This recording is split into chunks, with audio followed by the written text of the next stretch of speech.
Welcome to Essence of the Tree. My name is Tricia Smyth.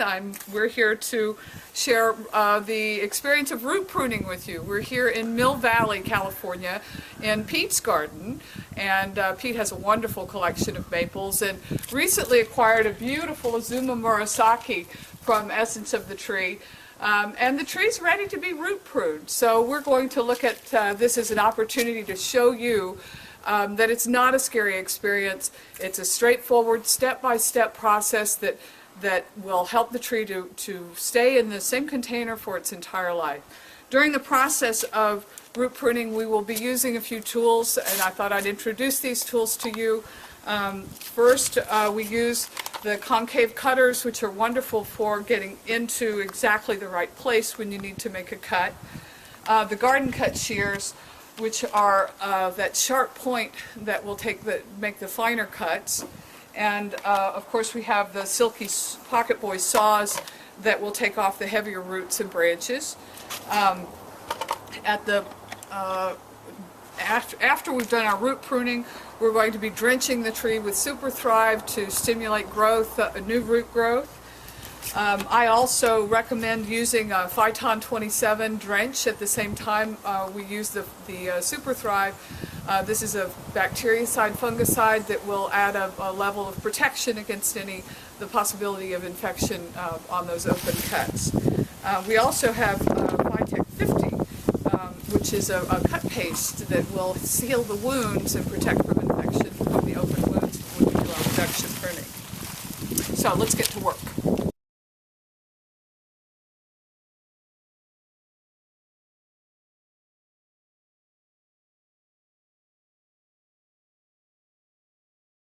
Root pruning needs to be done in dormancy and really about 3 to 4 weeks prior to bud break.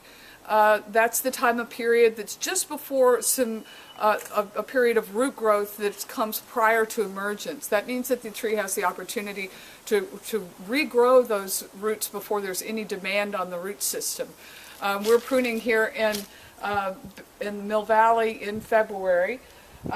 We've chosen, luckily, this tree is planted in a wonderful container that's the perfect proportion and for working with the roots. You can see that the container is widest point is at the top of the container, which means that it'll be easy for us to remove the tree.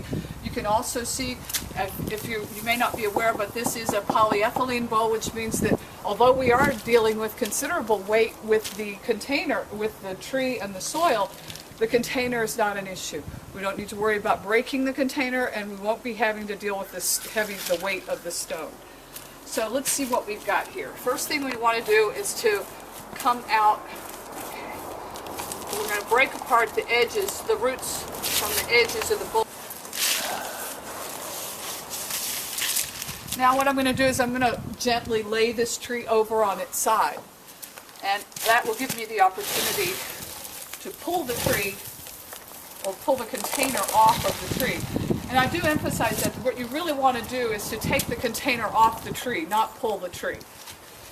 So now you can see we have a really compact root ball and some pretty serious woody roots on this tree. So I am going to go ahead and lay it over.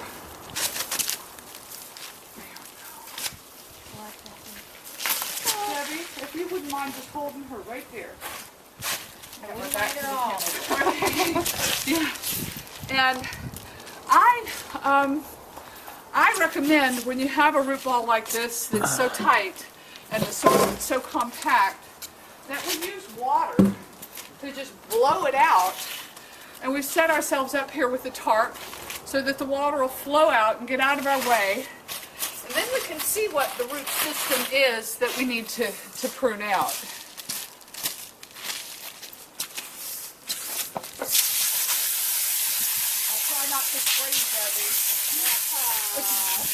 Uh-oh. What happened? Yeah, looks like, oh, there we go.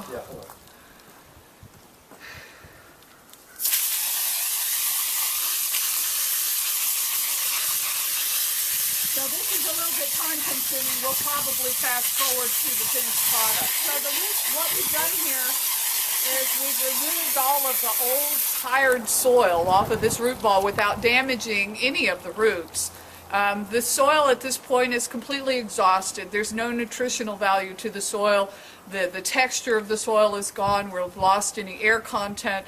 So by removing all the old soil, we can see the roots that need to be removed, as well as completely replacing new soil around the entire root ball. So be sure to pay special attention to the underneath here. It's very compact. From here, we're going to have to start getting out some tools and cut some roots. Okay, so what we have here, I have my claw. I love this claw. It's very pointed and many teeth. And then I also have my Felcos. These Felcos, you're going to want a pair that you're not going to worry about. The blades are going to be duller when you get done, but because we're going to go into these roots and start cutting roots out. Now these are the fibrous roots, but they're old roots. So what we're going to do, when you root prune, you never want to take more than a third. Never take more than a third of the root ball at any given time. And that's about what we're going to look at here. What we see are just roots. We've taken away the old soil, so we really have a good idea of what we're working with. First thing I want to do is I'm going to look at the top. Here we go. All of these woody roots. Now at the end of them, sure, there's some really nice fibrous roots, but we're going to take out some of this, if nothing else, to make beautify the nabari on this root on the crown of the tree. So first things, and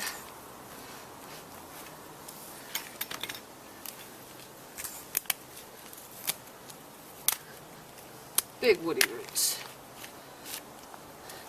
This root here is beginning to girdle. You definitely want to get anything that's going to be crossing over like this. And I'm going to take it from here first because I know I can get a good cut.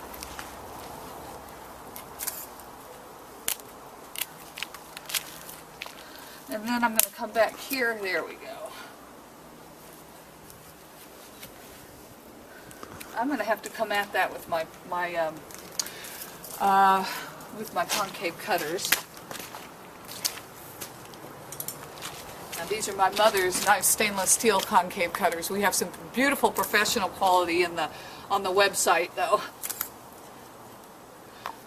Okay. We want this to be pretty. And this is where the soil meets. There we go. There we go. Ah, perfect. There you go. So I'm just going to keep on. You can see the choices I'm making have to do with the wood. Now the soil compacted here and it's all the way down to here. We're going to be planting up to here. So it's been about 5 years since this has been root pruned. Yeah. Vigorous. You know, it's important. People are always afraid of root pruning, and honestly, the tree benefits hugely. These woody roots are not what provide any nutrition to the tree. It's the fibrous roots. When you cut a root begins to grow. So the first thing we're doing is just working on the top here. Then we're going to go around the outside, and we're going to go underneath and just take off a layer on the outside.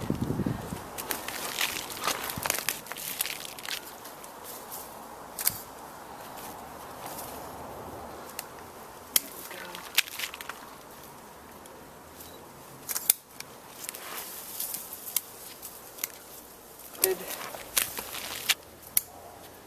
I feel pretty good about that. We're planting to here. So that will give, all of this will stimulate new root growth right out at the crown of the tree, which is going to beef up the girth of the tree too. First thing I'm going to do is I'm going to go around and pull this out.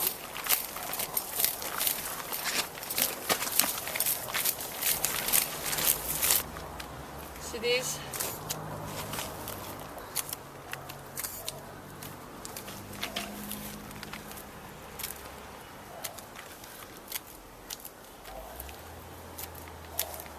Watch your fingers.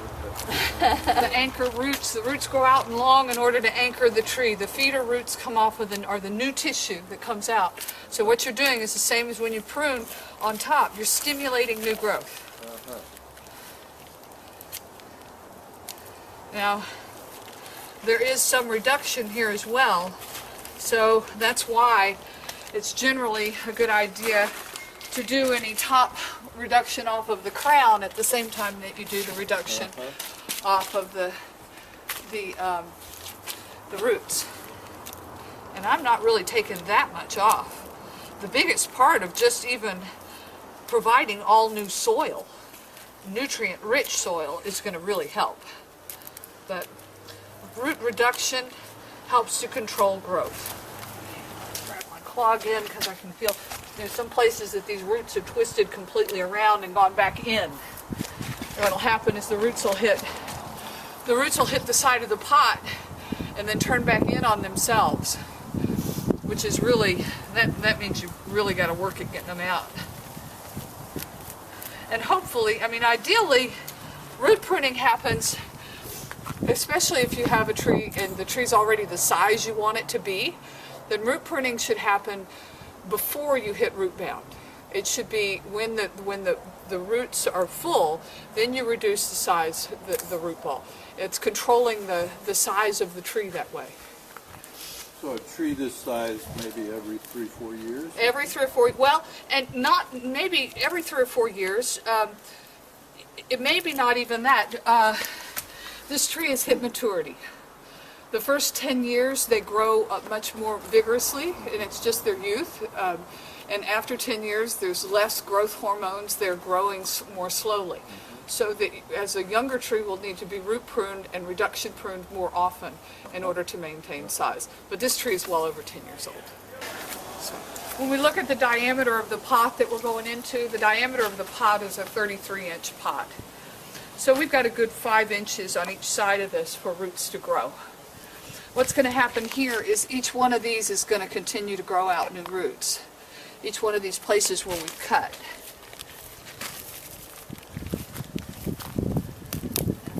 Where the roots are circling back in is what I'm really trying to get a hold of. And I want to get some off of the bottom too. So the next thing we're going to do is to tip this little girl over and work on the underside of this root ball. Now this is not going to be pretty because it is a mass here. So we're going to work it over to really pull this loose.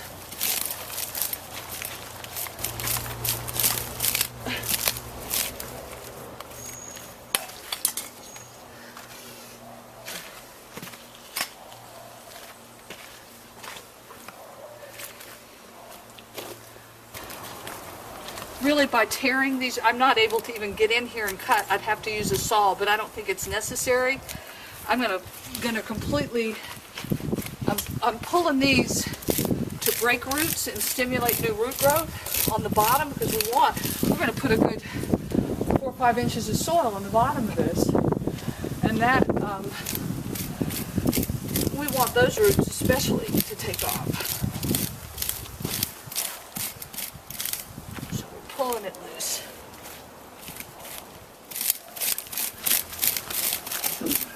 Yeah.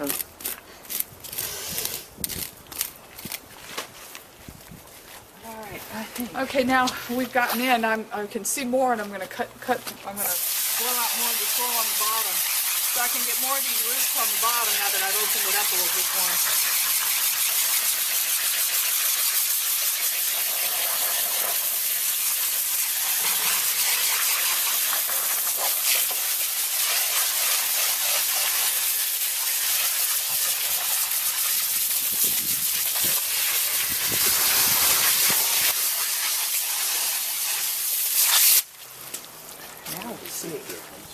Do you see?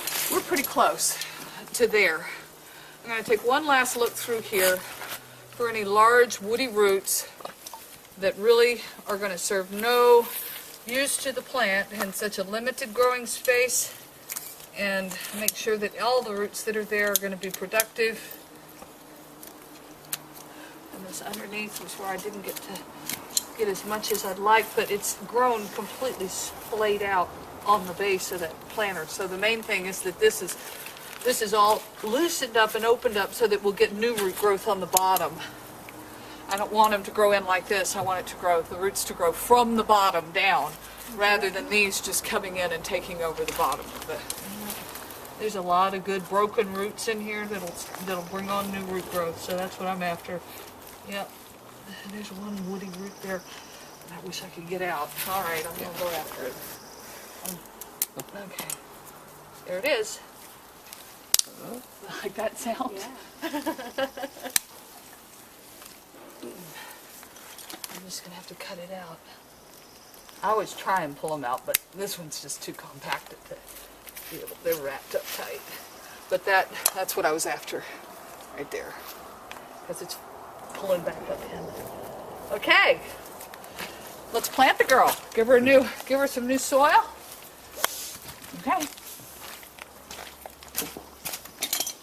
And we're going back into the same container, correct? Very good.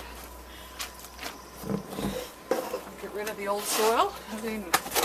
And you can take a look at, for a point of reference, these are the roots that we took out. So about, probably even a little less than a third. But we did remove all of the old soil. But as I said, never more than a third of the root mass. So we're definitely going to need to put a layer of soil in the bottom, and we want to have this tree, it's a heavy tree, so we don't want to pick it up more than once. So I'm going to use the bamboo to figure out what the depth of the tree is, which is, I'll be planting this, the tree is about this depth, and the pot being about that depth. So I'm going to need to put about 3 inches of soil in the bottom of that container so that it'll come up to the right height. I love the look of the crown, the flare of the crown of the tree coming out of the pot.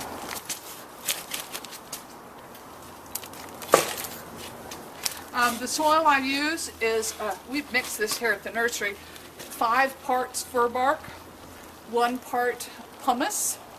The fir bark is a mix of 1/4 inch to fines, but you can see it's a very, very loose soil, a lot of air.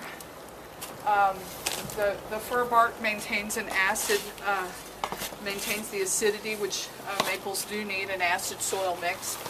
We also have a premix in this soil that provides a good nutrient.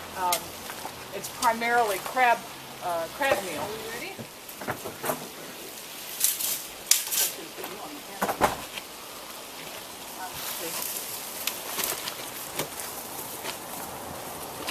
Perfect.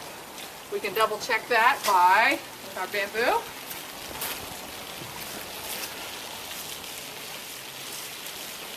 Just a little bit raised. Is that okay with you, Pete? Okay. You what? Oh yeah, protect the camera. That's the main thing. You might want to step under an awning for a minute and let this pass. Okay, we've placed the tree in the container, and we've elected to show off this beautiful flared trunk line. So it's sitting a little bit higher than it could. We could plant it a little bit lower, but I really love this trunk line, so that's where we're going to. And it is a round container. It's an upright tree. I'm choosing to center it right in the center of the tree. And it looks like this is about right. Okay. Now, see if that'll hold it. Oh, perfect. Okay, looks good. Yeah. Looks good to me. Okay, we're going to fill it up, and then I'm going to start packing it in.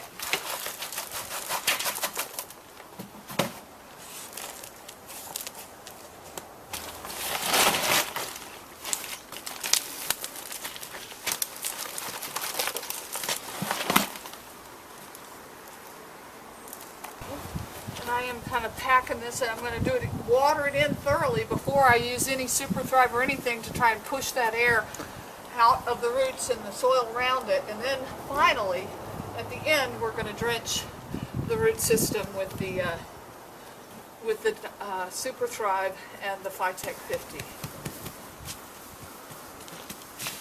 Okay, we're going to start there and use the water pressure again to push the soil in between those roots. Okay, we've saturated the soil, pushed all the air out, and pushed the soil with water into the roots, and it settled a bit, so we're going to top this off, and it'll continue to settle. We're going to add a few shovels full of soil to top it off, and over the next couple of months, it will settle more, and you'll want to add more soil.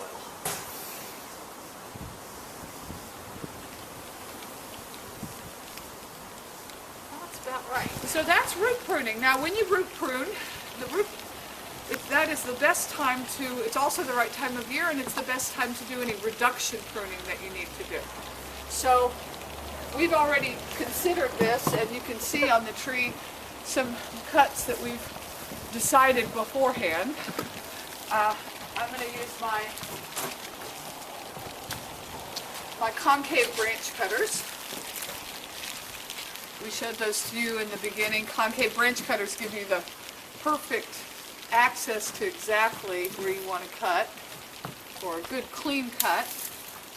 I like this branch, just going to go. And then here, this branch is competing with this branch here, and this will create a good movement on this branch over here to continue on up. Anytime you're pruning, it's always prudent to use cut paste on your wounds.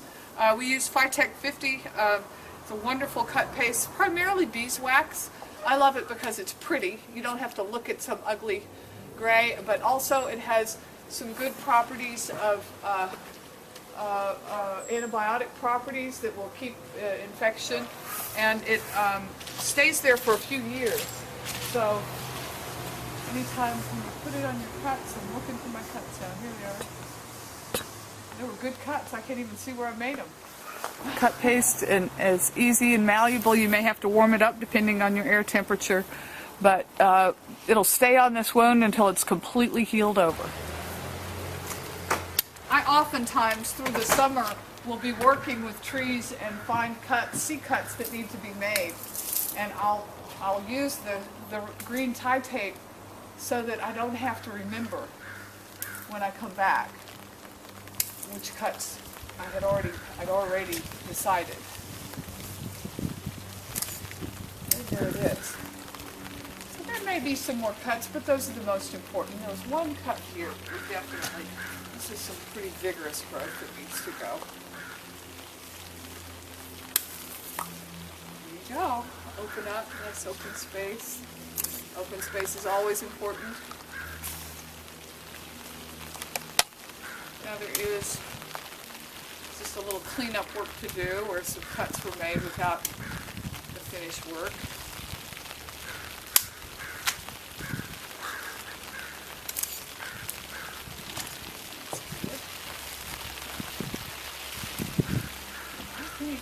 Set.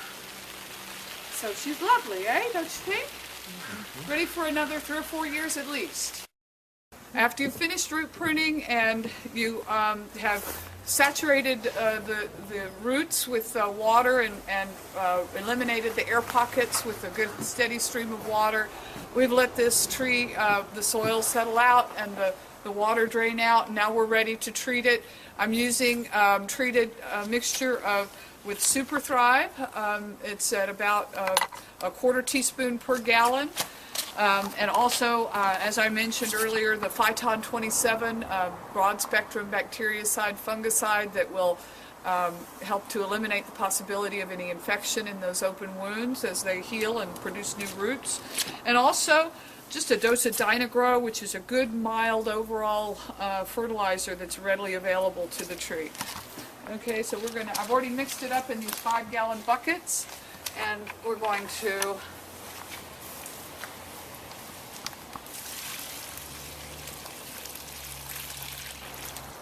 probably probably about 5 gallons is what I'm going to need for this tree, this size, to give you some idea.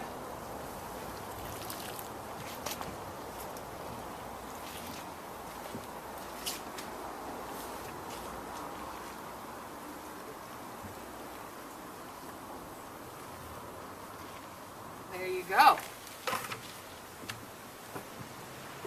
And I made sure to concentrate this right where the root system is. That's what I'm after. Okay, so there you have it. We'll hope you give us a call if you have any questions. Essence of the Tree, 888-489-1886. And you can also call us at essenceofthetree.com. Find us on the internet. And we want to thank Pete for inviting us into his garden and allowing us to share this beautiful tree with the maple community. Thank you. Bye-bye.